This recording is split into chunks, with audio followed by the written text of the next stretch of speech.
제목으로 하나님 말씀을 증거합니다. 오늘 본문에 보면 비유란 말이 등장하고 있죠. 비유. 무화과 나무의 비유를 다루다. 이 비유가 무슨 말일까요? 국어사전에 보면 어떤 현상이나 사물을 직접 설명하지 않고 다른 비슷한 현상이나 사물에 빗대어 설명하는 일이라고 되어 있습니다. 좀 어려우신가요?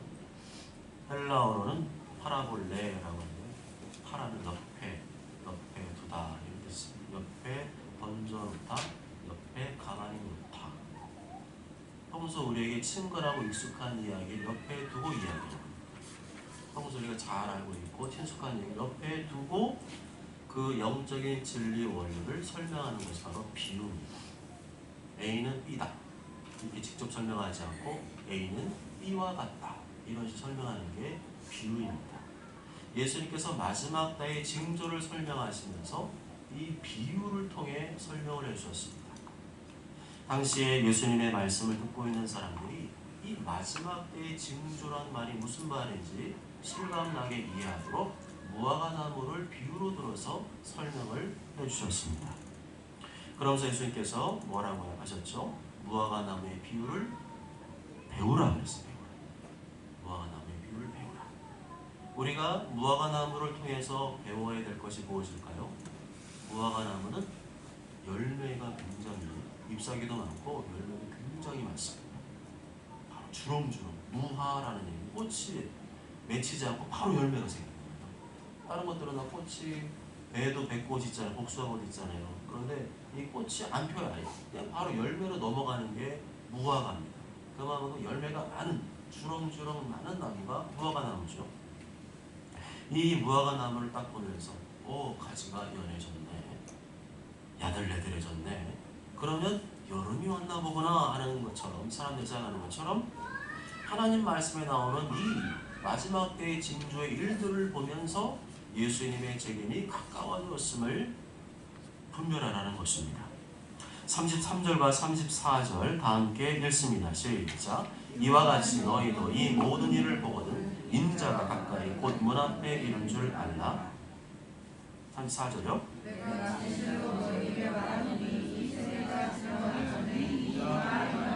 아멘.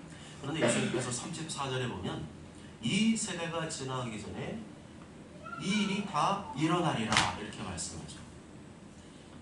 이 세대, 예수님 말씀하신 이 세대는 누구죠? 그 당시의 사람들을 1차적으로 말합니다.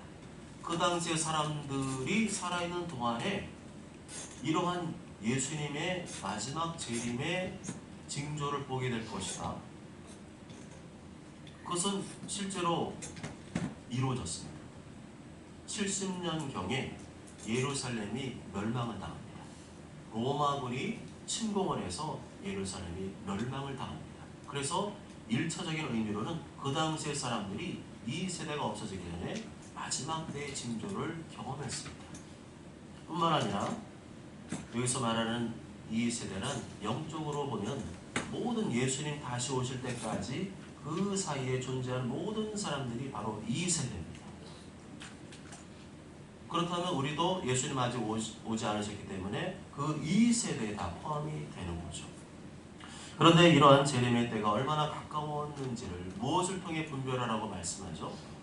35절 다 함께 읽습니다. 시작. 천지는 없어질지언정 내 말은 없어지지 아니하리라. 내 말을 통해 분별하라. 예수님 말씀을 통해 분별하라는 것입니다. 성경에 기록된 말씀을 보고 예수님의 재림의 때가 얼마나 가까워져 왔는지를 분별하라는 거죠. 천지는 없어져도 하나님 말씀은 없어지지 않습니다. 하늘과 땅이 무너져도 하나님 말씀은 없어지지 않습니다. 오늘 내가 죽어도 하나님 말씀은 없어지지 않습니다. 내일 죽어도 하나님 말씀은 없어지지 않습니다. 나라가 망하고 지구가 망해도 하나님 말씀은 없어지지 않습니다. 다른 곳으로 예수님의 재림의 때를 분별하지 말고 하나님의 말씀을 보고 하나님 말씀을 통하여 예수님의 재림의 때를 분별하라는 것입니다. 그렇지만 예수님께서 다시 오시는 그 재림의 때 그 날짜를 아는 사람이 있을까요? 36절 다 함께 읽습니다. 시작. 그러나 그 날과 그때는 아무도 모르나니 하늘의 천사들도 아들도 모르고 오직 아버지만 아시는. 누구만 아신다고요? 천사도 모르고 아들도 모르고 누구만 아신다고요? 오직 아버지만 아시는 거예요. 오직 하나님 아버지만 예수님의 재림의 때를 알고 계신다고 말씀합니다. 그러면 예수님의 재림의 때가 언제인지 안다고 말하는 사람이 있다면 그 사람은 누구예요? 이단이죠. 분명히 오늘 말씀에 나와 있잖아요. 이단이 이거 가지고 항상 묘합니다. 분명히 성경에 나와 있거든요. 왜 넘어갈까요? 성경 말씀에 이게 있는지 몰라서 그래요. 이걸 아는 사람은 안 넘어갑니다. 분명히 성경 말씀은 아무도 그날과 그때는 모른다고 하셨어요. 천사도 모르고 아들도 모르고 오직 아버지만 안다시기 때문에 그날과 그때는 모릅니다 라고 말을 해야 정상이죠. 또한 예수님의 재림이 이미 이루어졌다고 말하는 사람도 있어요. 이미 재림 예수가 왔다고 하면서 그게 누구라 그래요? 그게 나다 하는 사람이 있어요. 그게 누구예요? 요새 자꾸만 정치권의 시끄러운 통일교, 문선명, 신천지, 이만희, 하나님의 교회, 세계선교협회, 대동열사무소협회, 거기 안상호, 장길장 다 누구예요? 다 자기가 재림 예수예요. 제2에서 정명성 다 자기가 재림 예수예요. 자기를 주님이라 부르라는 거예요. 자기를 예배하게 만들고요. 저기 잠실 운동장에 사람들 신천지 다 모아놓고 그 가운데 이만희가 하얀색 양복 입고 백마 타고 와요. 백마 키우는 건 아니고 빌려서 오겠죠. 백마 타고 흰 양복 입고 백구도 신고 자기가 제일 예수. 이단이죠. 우린 예수님의 말씀 그대로 알고 있어야 되고 말씀 그대로 말해야 됩니다. 예수님의 재림의 때는 아무도 모른다. 하늘의 천사도 모르고 하나님의 아들 예수님도 모르고 오직 하나님 아버지만 아신다. 그 내용들이 서사라 목사님 그 책에 보면 나와요. 예수님이 서사라 목사님을 이렇게 천국을 보여주시면서 하나님 아버지에 대해서 딱 말씀하는데 그분은 저 높이가 100m 정도 높이 들려있는 보좌에 하나님 아버지 보좌가 있습니다. 거기서 음성이 들리는 거예요. 하나님 아버지께서 하나님 아들에게 알려주는 만큼만 하나님의 아들도 아실 수가 있음을 말씀한 장면이 나옵니다. 37절에 예수님께서 다시 오실 재림의 때는 누구의 때와 같다고 하셨나요? 노아의 때와 같다. 37절 다 함께 읽어보실까요? 시작. 노아의 때와 같이 인자의 마음도 그러하다. 여기서 말하는 인자는 예수님을 말합니다. 사람의 인자의 아들 자자. 그래서 사람의 아들이라는 뜻인데요. 이게 성경에서 보면은 그 의미가 아니죠. 다니엘서 7장 13절 14절 보면 인자 같은 이가 하늘 구름을 타고 와서 영원한 권세와 나라를 받으니 라고 말씀하죠. 다니엘서는 구약 성경이잖아요. 아주 오래전에 기록된 말씀인데 이 말씀을 또 누가 얘기하세요? 예수님이 또 얘기하시죠. 그 다니엘서 얘기한 인자가 바로 예수님이라는 것이고 다시 오실 예수님은 십자가에 피를 죽으신 그러한 처참한 모습의 예수님이 아니고 모든 전 세계 만국을 통치하신 권세를 가지신 통치자로서 심판자로서 오실 분임을 말씀합니다. 그 의미를 가리켜서 인자라고 합니다. 30절에 예수님의 재림의 때가 언제와 같다고요? 노아의 때와 같다. 노아의 때와 같이 인자의 임함도 그러하니라. 노아 시대 사람들은 홍수가 나기 전에 어떤 삶을 살았나요? 38절과 39절 다 함께 읽습니다. 시작. 홍수 전에 노아가 강주에 들어가던 날까지 사람들이 먹고 마시고 장가들고 씻고 있으면서 홍수가 나서 그들을 다 멸하기까지 깨닫지 못하였으니 인자의 말도 이와 같으리라. 아멘. 홍수가 나기 전에 노아 시대 사람들은 전부 다 육체의 삶을 살았습니다. 육체가 원하는 것, 육체의 욕심, 육체의 만족, 육체의 쾌락을 위해 살았습니다. 하나님의 말씀을 귀담아 듣지 않았습니다. 하나님께 대해 무관심했습니다. 그저 이 땅의 육체의 삶에만 관심이 있었습니다. 이 땅에서 먹고 마시고 좋은 데 놀러 가고 좋은 대학 가고 좋은 데 취직하고 시집 가고 장가 가고 성공하고 출세하고 돈 많이 벌고 전부 다 육체의 것, 육체의 것에만 관심 있던 사람들이 바로 노아 시대의 사람들이었습니다. 하나님이 없는 삶을 살았고 하나님과 상관없는 삶을 살고 하나님의 말씀에 무관심한 삶을 살았습니다. 지금 이 시대가 그렇지 않습니까? 관심 없어요. 뭐 기독교뿐만 아니라 아예 종교에 관심이 없어요. 교회에 대해 관심이 없고요. 복음에 대해 관심이 없습니다. 신앙에 대해 관심이 없어요. 뭐 영적인 거 관심이 없습니다. 그냥 이 땅에서 잘 먹고 잘 살고 어디 놀러 가고 해외여행 가고 시집 가고 장가고 돈 많이 벌고 부자 되고 성공하고 뭐 그거밖에 없어요. 그게 바로 뭐예요? 육체의 삶이거든요. 그 육체의 삶을 살았던 사람들이 노아 시대의 사람들이었습니다. 신앙생활 하는 사람들도 그게 목적이에요. 영원한 주님의 나라에서 예수님과 함께 영원히 살면서 영원히 나에게 주실 상급, 영원히 나에게 안겨주실 그 보화, 영원히 내가 살 집에 대해서는 신경 다 끄고 그냥 기도하는 제목들 전부 다 뭐예요? 교회 나오는 이유도 뭐예요? 예배에서 할 때는 전부 다 이 땅의 것, 전부 다 육체의 욕심과 만족과 쾌락을 추구하는 삶, 그게 바로 노아 시대 사람들의 특징이었습니다. 그때가 언제라고요? 예수님께서 재림하시기 직전의 상황이라는 것입니다. 그들이 이렇게 계속 육체의 만족과 욕심과 쾌락을 위한 삶을 언제까지 살았다고요? 노아가 방주에 들어갈 때까지 계속 그랬어요. 홍수가 나서 그들을 다 멸하기까지 깨닫지 못하였나. 빗방울 떨어지는데 하나님께서 심판을 빗방울 떨어지는데 비가 오나 보다 그러고 있는 거예요.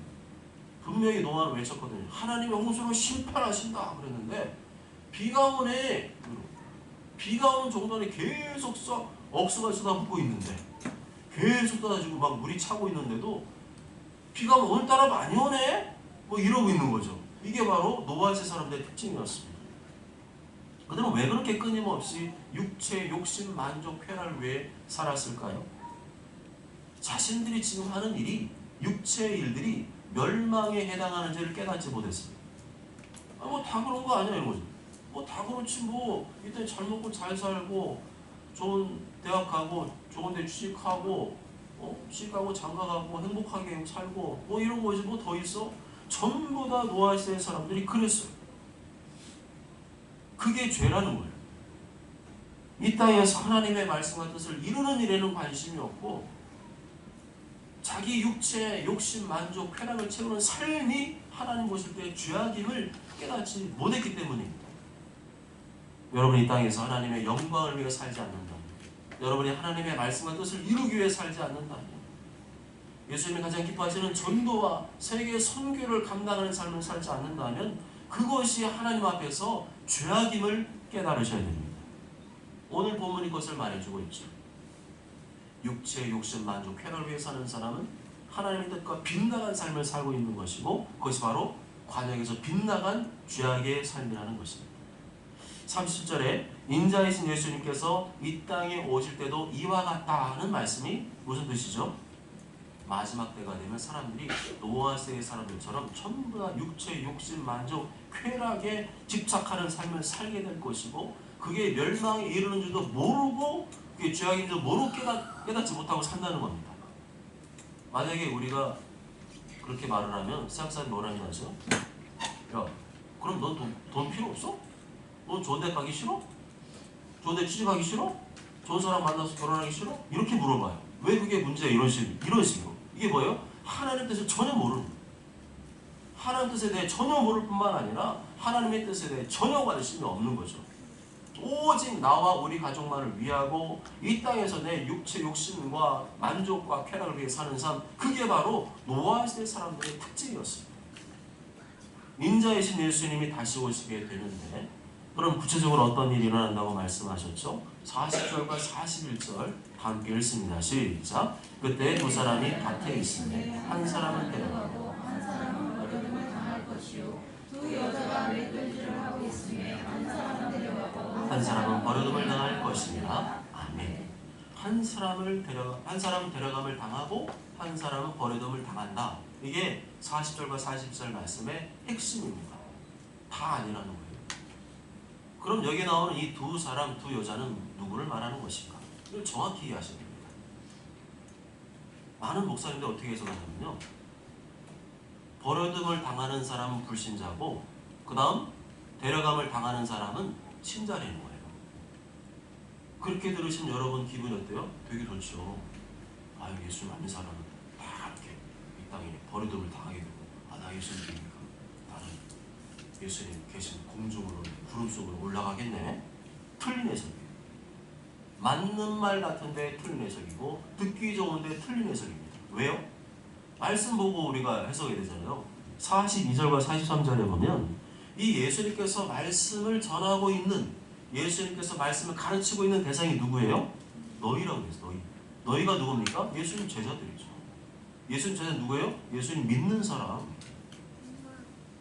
다시 말하면 예수님 믿는 사람들 중에서 한 사람은 데려감을 당하게 될 것이고 한 사람은 버려둠을 당하게 된다.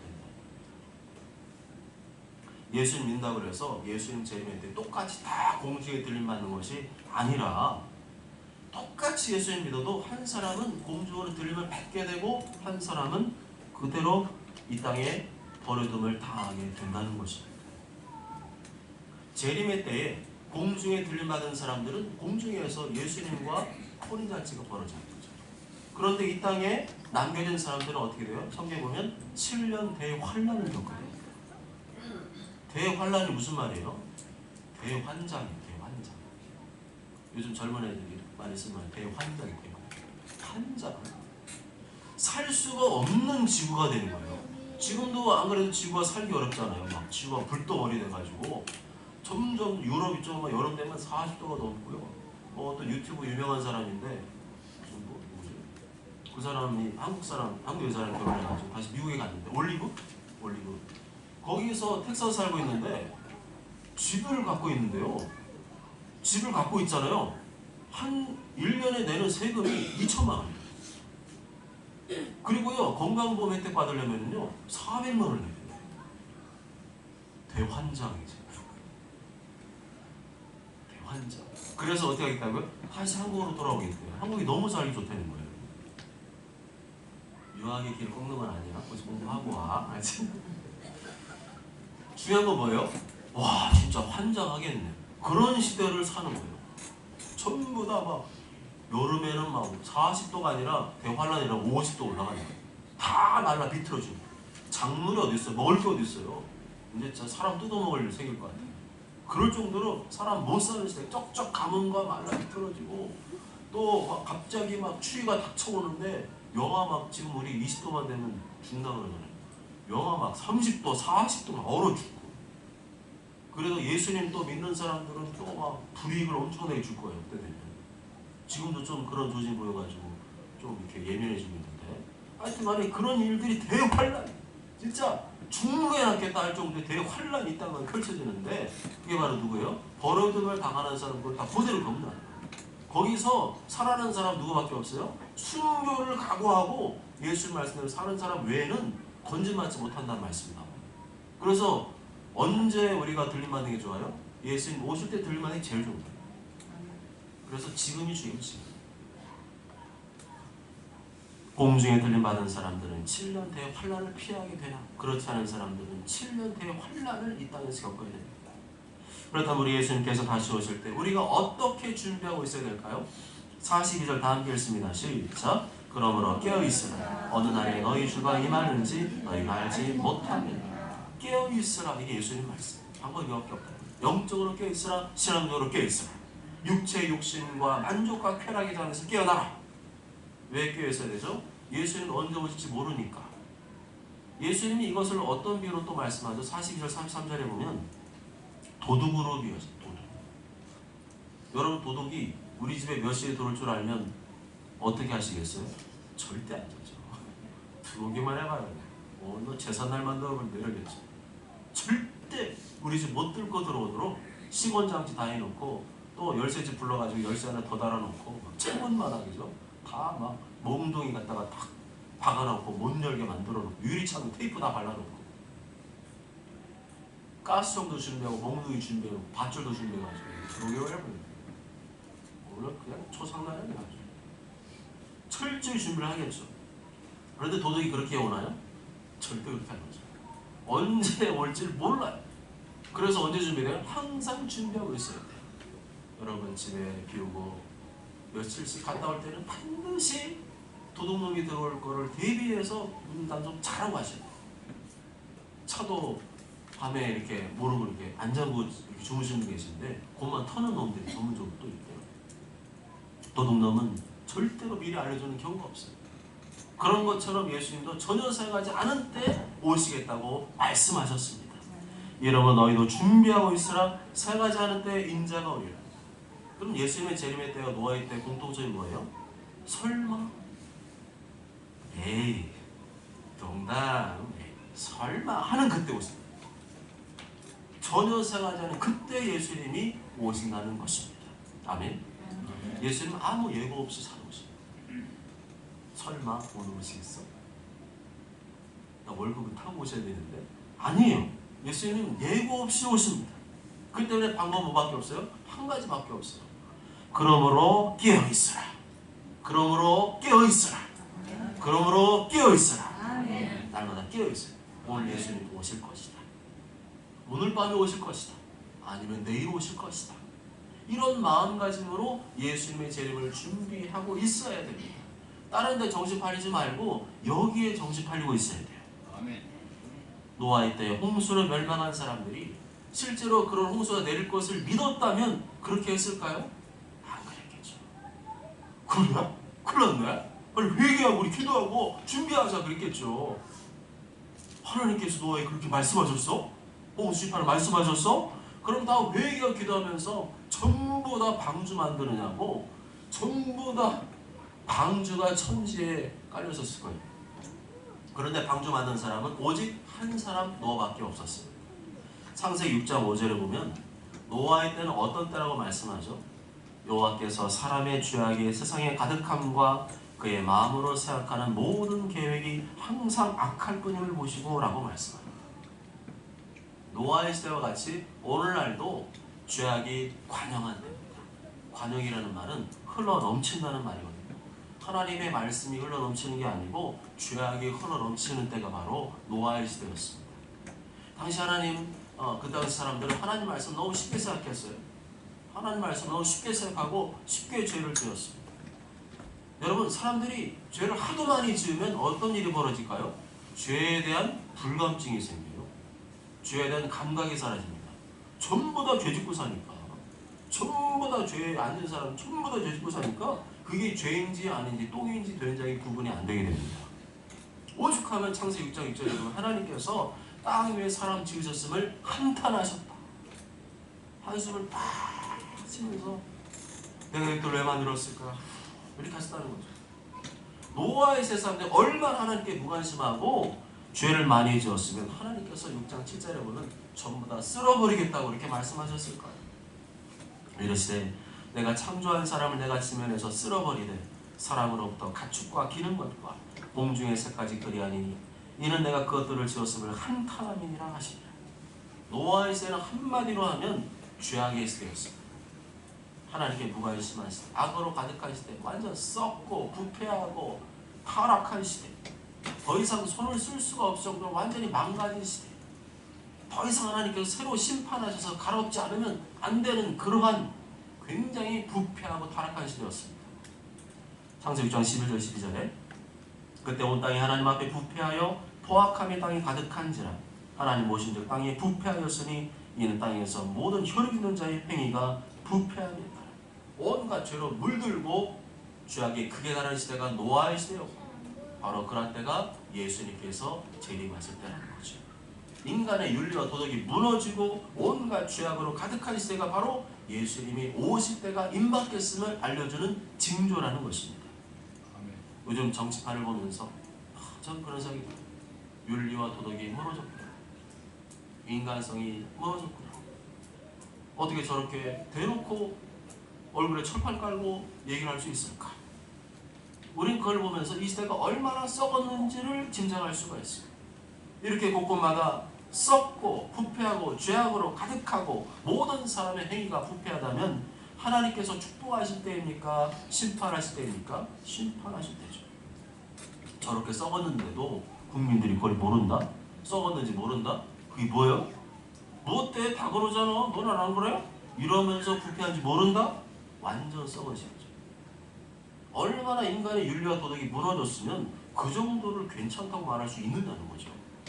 그게 뭐가 문제야? 다 그렇게 안 살아?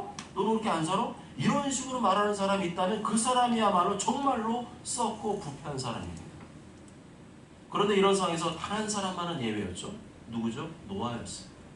하나님께 노아에게 베푸신 게 뭐죠? 은혜입니다. 은혜를 베풀어 주지 않으면 다 썩고 부패하고 악하게 살 수밖에 없습니다. 그러나 노아는 여호와께 은혜를 입었더라. 아무리 세상이 썩고 부패하고 타락해져도 죄악의 관영에도 하나님께서 은혜를 베푸시는 사람이 있다는 겁니다. 그러나 노아는 여호와께 은혜를 입었더라. 노아는 의인이요 당대의 완전한 자라. 그는 하나님과 동행하였으며 아무리 시대가 죄악으로 타락하고 물들었어도 노아만은 하나님을 찾고 의지했습니다. 하나님 말씀대로 살기 위해 몸부림쳤습니다. 노아가 몸부림쳤다는 말은 성경에 안 나와요.